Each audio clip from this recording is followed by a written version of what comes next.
Samuel Western is an economist, correspondent, and author of Pushed Off the Mountains, Sold Down the River, Wyoming's Search for Its Soul, the poetry collection, A Random Census of Souls, and most recently, his celebrated novel, Canyons. This is a display model only. We're out of raffle items. Tonight, Sam will shed insight into the story of Thomas Wardell, an early coal man and infamous strike buster who duped the Union Pacific out of millions and founded the now ghost town of Carbon, Wyoming. A big Cheyenne welcome for Samuel Western.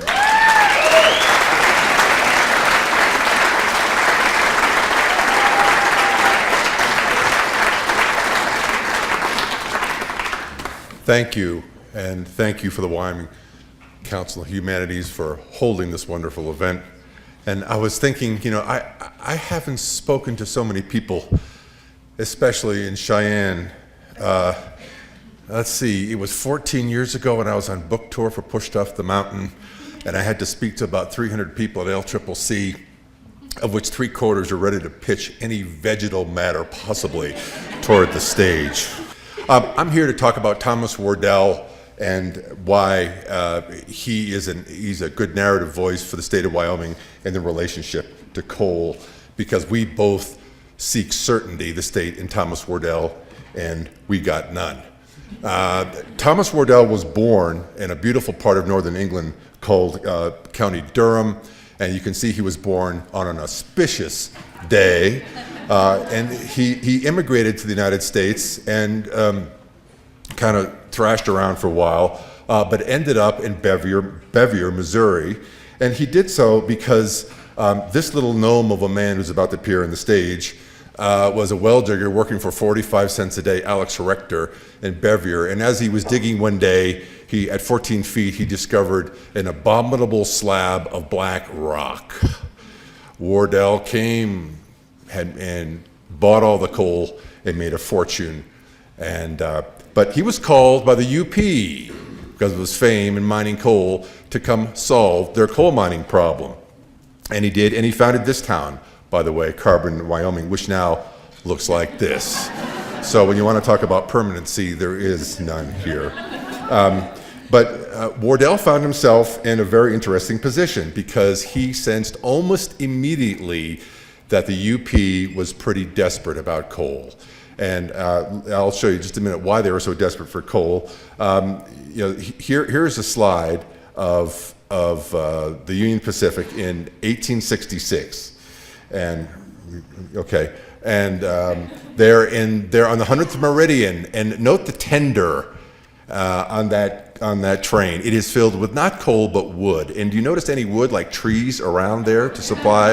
Yeah, ixnay, there's none.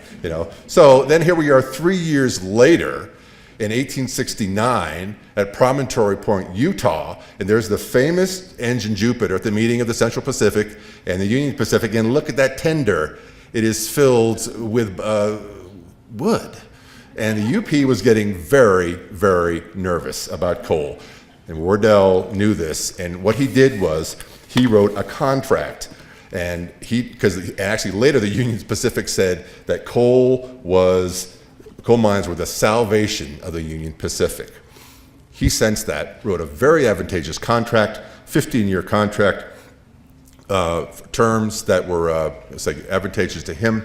And to secure that contract, what he did was he formed a mining company, the Wyoming Coal and Mining Company, and he capitalized it for $500,000 and gave 90% of the stock to the top 5 shareholders of the Union Pacific.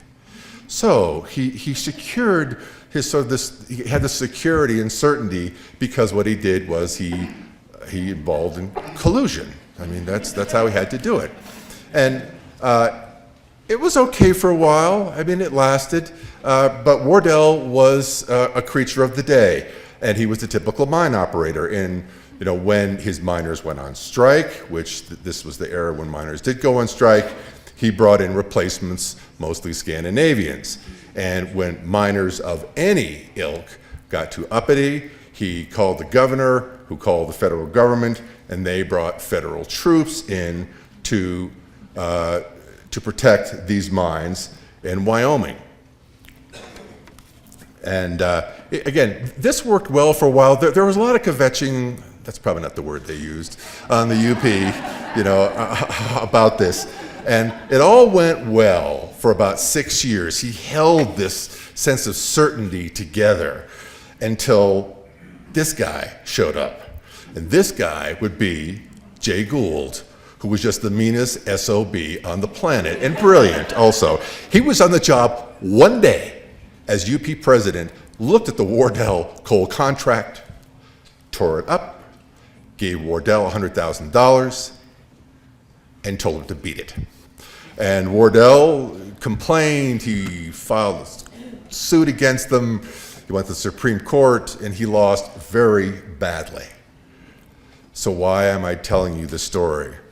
Because the narrative is that we have right now in Wyoming is that coal is a constant. And what we think of is the single-dimensional story of the billions and billions that coal brings in revenue to Wyoming, and that's true. It has, but there's a much different narrative to coal. And because the history of coal is the history of mining reform. Ever since coal has been hacked out of the earth, society has put demands that it reform. These are an illustration from 1819 about how to reform child labor in coal mines. But society has never not asked coal to clean up its act on many accounts. In particular, they want coal to clean up what comes out of the stack.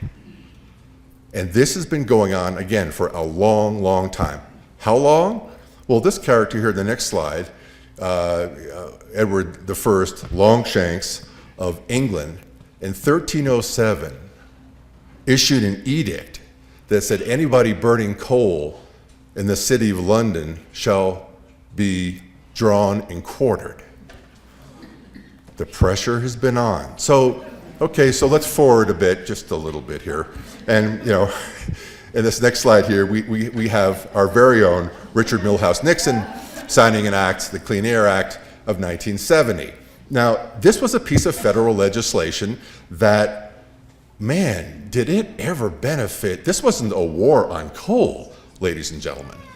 This was an act that greatly helped Wyoming because it favored Powder River Basin coal. Now, I just had to have one little slide in here as a little geek. You can see in 1970 what's happened to the price of coal. And again, you're not hearing a syllable from Wyoming about the war on coal right there. But you also can see, again, this is pre-Obama, pre-CO2, that for 20 years, 40 years, it went for a ride. This is the Bolton book, County Durham. It's like a book of demographics, talks about estates, revenue, taxes.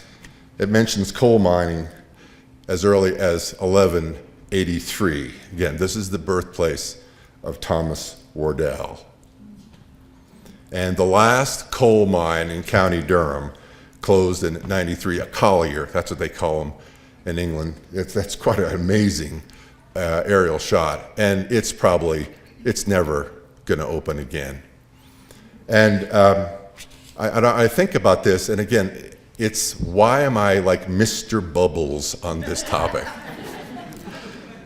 Well, what about the fate of Mr. Wardell? Not a happy ending. At this station here in Brookfield, Missouri, he gets out of a train. He's surrounded by miners on strike, miners from his mine. A child, a boy, picks up a rock and pitches it at him, hits him in the back. Wardell pulls out a pistol as a warning shot, and that report is answered by about a dozen rifles pointed at Wardell. Again, why am I being Mr. Bubbles on this topic? Because, ladies and gentlemen, narratives matter. Stories matter. And our narrative in Wyoming is that if we have control of the coal, 80% of the coal in Wyoming is controlled by the federal government.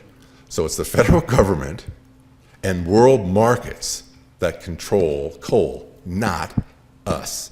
And the sooner we accept that narrative as a reality, the better equipped we're going to be to figure out our future. Thank you.